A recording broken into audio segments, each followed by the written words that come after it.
All righty. Esther.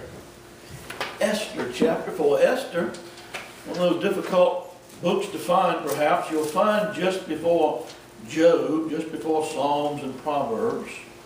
Esther, chapter 4. I've titled the message, A Unique Time. Amen. Chapter 4 of Esther. And I want to just use for a text this morning the second half, focusing on the second half of the verse. The verse 14 begins, For if you keep silent at this time, relief and deliverance will arise for the Jews from another place. But you and your father's house will perish. And who knows whether you have not come to the kingdom for such a time as this. Amen. Who knows whether you have not come to the kingdom for such a time as this. A unique time in American history. Some months back, the Supreme Court of the United States of America wrote a new law. The Supreme Court, mind you, wrote a new law. Let me inform you this morning that it is the legislative branch of government in America who is supposed to write the law, not the Supreme Court. Amen. That's right. They're crazy, yeah. Yet we have an almighty Supreme Court in the land who wrote this new law sanctioning, legalizing, and now enforcing homosexual marriage upon this nation. Immediately when this ruling came down, red flags went up in the Christian community across this nation.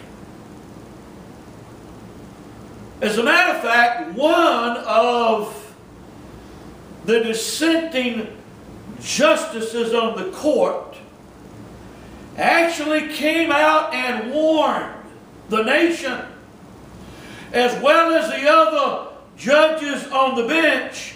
He warned them of the consequences of writing this law and legalizing homosexual marriage.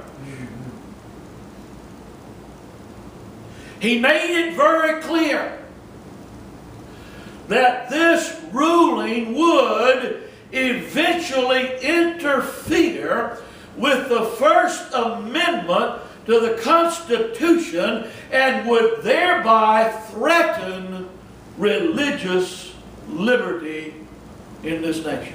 He's trying to. This past week,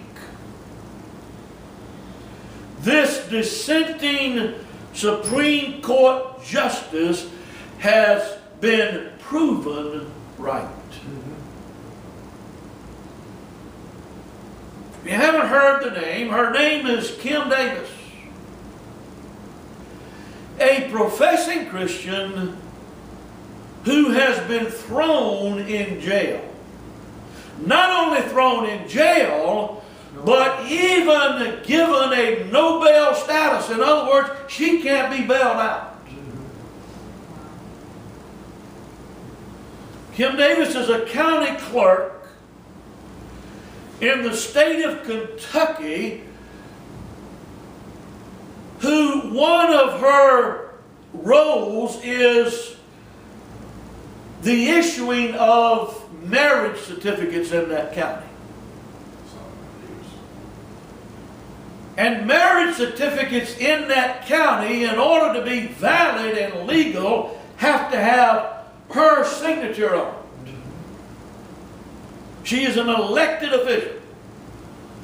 Would to God she'd be re-elected next year and more like her. Amen. And so she is refusing, or she did refuse, to sign these marriage certificates for homosexual couples. They put her in industry, they put her in jail.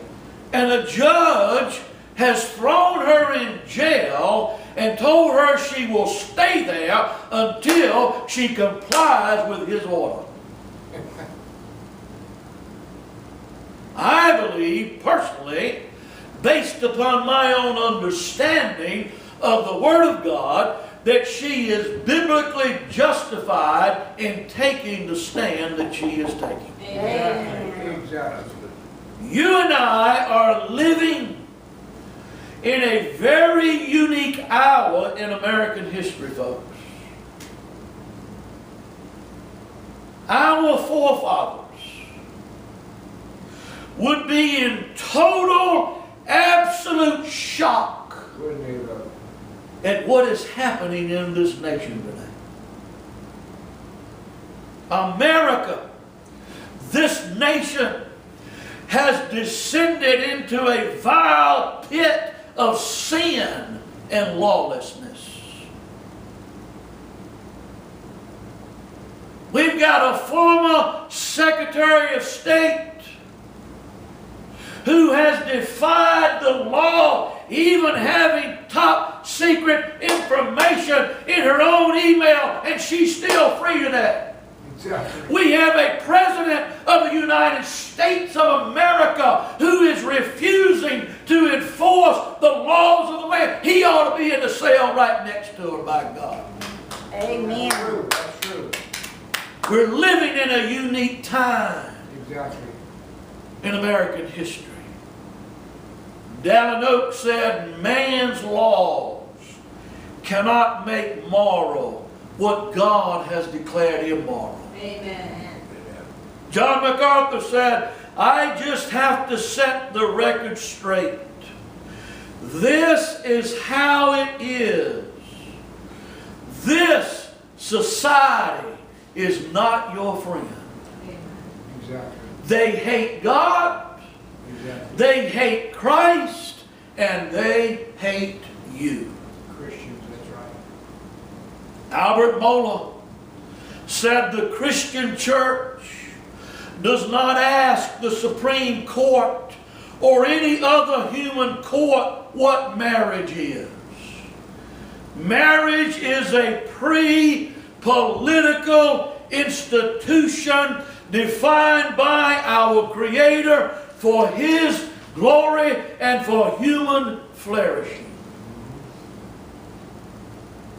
Mike Huckabee, a presidential candidate, said, Kim Davis, because she followed her convictions, is put in jail and not given bail.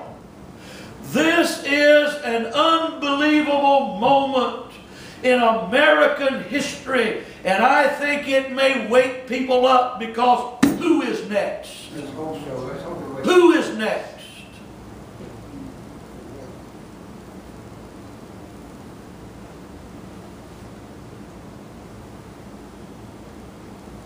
It's not going to stop, folks, unless the church and the American people rise up in this nation and take action. Amen, that's true.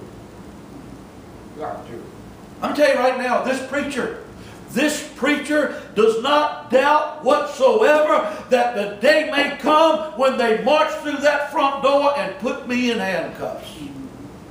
We have to do a lot. Just like they have Kim All of Davis. us in this church. Esther, Mordecai, and the Jewish people in their day, they likewise faced an unbelievable unbelievable moment in Jewish history. Evil in that day, evil was intent on destroying the Jewish people. It's not the first time this kind of thing has happened in the world, folks. Exactly. Pharaoh sought to destroy the Hebrew people. Hitler sought to destroy the Jewish people. Do you know that Christians, God-loving, God-fearing, faithful people of God are being murdered and persecuted all across this world today? Yeah, we know it. Christianity is the most persecuted religion globally. Listen to this. With one professing Christian being put to death every 11 minutes. You say, well, that could never happen in America, folks. Let me tell you something. 50 years ago, the people of this nation would have said a county clerk will never be put in jail for not signing a homosexual marriage certificate. Don't you think it can't happen here? Let me tell you something. Godless people are capable of anything. That's right. Amen. The church, God's people, are under attack around the world, and we are under attack in the United States of America. Get mad with me if you will, but it is the present day Democrat Party in this nation that is leading the assault on Christianity. Amen. The Nazi Party of today's America, folks. You can write that down. And so in our text this morning, a death sentence has been handed down upon the Jewish people. The world has conspired against them. The world of their day has conspired against them to slaughter them all. And it has now had the government stamp of approval on it. The king himself has signed the decree. Satan has used a wicked man named Haman in devising this wicked plot against God's people, this wicked conspiracy against the people of God. Let me say this to you this morning. In the United States of America, Satan is using the homosexual movement as an assault against Christianity in this nation. And he is using those who are sympathetic to their cause. Let me say this to you. The very judge that threw Kim Davis in jail back in 2007 is the same judge who wrote an order telling Christian children in school that they were being mandated to attend a homosexual re-education course in school. The parents of these kids sued the judge, and an appeals court overruled it. That judge needs to be thrown in jail. That's what he needs. And then after he's done some time, he needs to be impeached by the legislature of Kentucky. Amen. That's true. That's what needs to start taking place in this nation, folks. Mordecai and Esther, they are servants of God in this crucial hour of Jewish history. And they find themselves having to confront this evil plot or this conspiracy that has been formed against them, not only to destroy them, but to destroy the Jewish nation. Mordecai and Esther, they themselves are Jews. And their lives are likewise at stake. The plot against the Jewish people failed. Let me say this to you. Jesus said, I will build my church, and the gates of hell will not prevail against it. Amen. The world is replete of judgmental deaths upon leaders around this world who have opposed and persecuted the people of God. God does not take it lightly. As a matter of fact, Jesus said, as much you have done it to the least of these, you have done it unto me. The reality of that statement, folks, is Judge Bunning not only threw Kim Davis in jail, he threw Jesus Christ in jail. Same thing. Now think about that. I want to say this to you. I want to get this across to you. The time has come for Christians to awaken and take action in America. The time has come, folks, for the Church of America to rise up and take a stand. And the first thing I want us to see is this. There is a plot. There is a plan to destroy the church in America. It is a demonic plan that has been devised by Satan himself, whom Jesus described as the one who comes to steal, to kill, and to destroy. Satan. It was Satan who was behind this plot to destroy the Jewish people in the days of Esther. Satan was the motivating force that led Hitler on his quest to destroy the Jews. Some even suggest that Hitler was a demon-possessed man.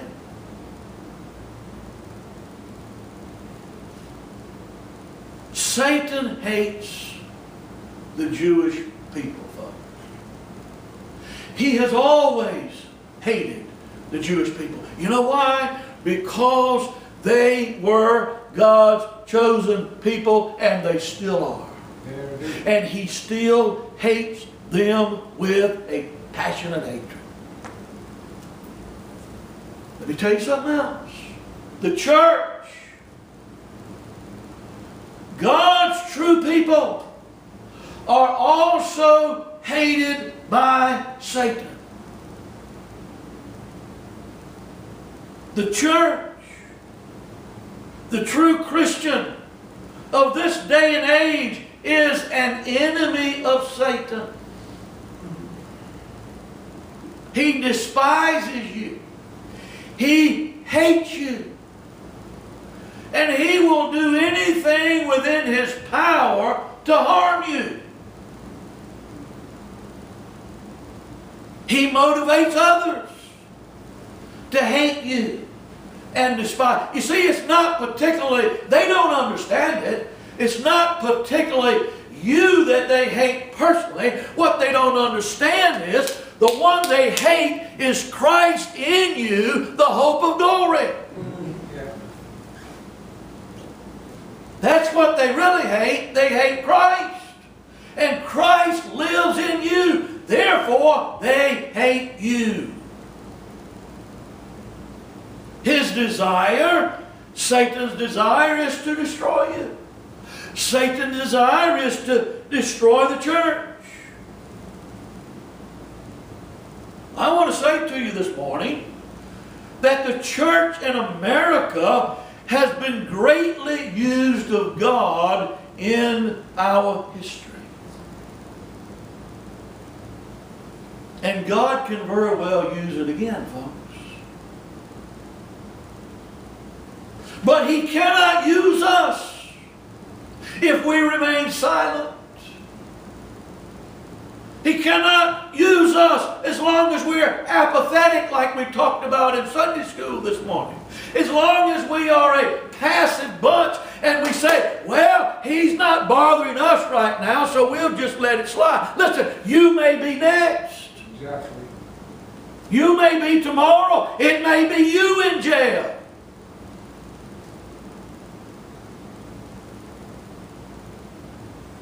You and I are living under a government that has now become hostile to Christ.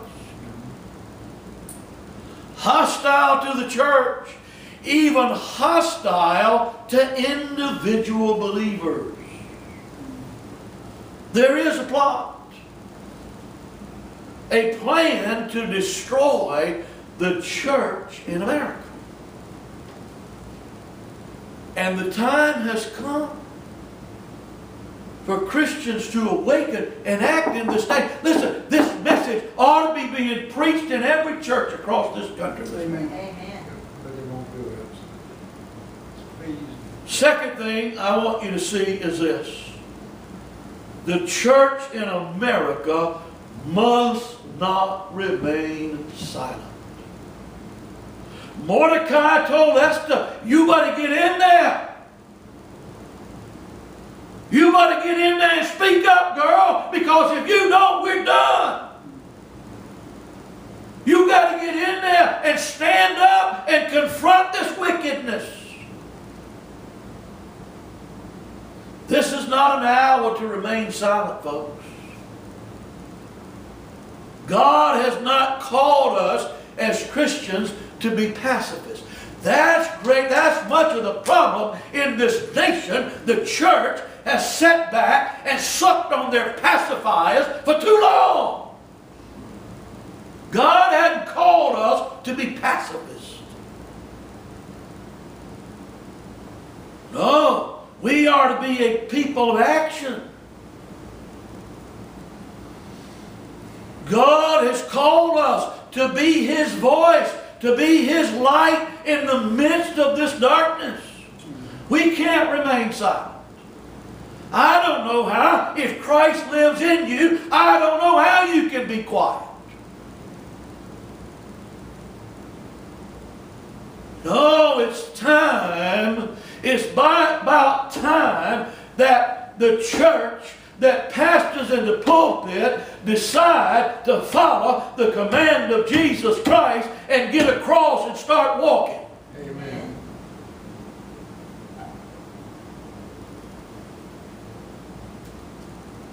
Kim Davis is refusing to keep her mouth shut. She is refusing to remain silent. Somebody said, by God, if you had to stand before a judge, would there be enough evidence of convicting you of being a Christian?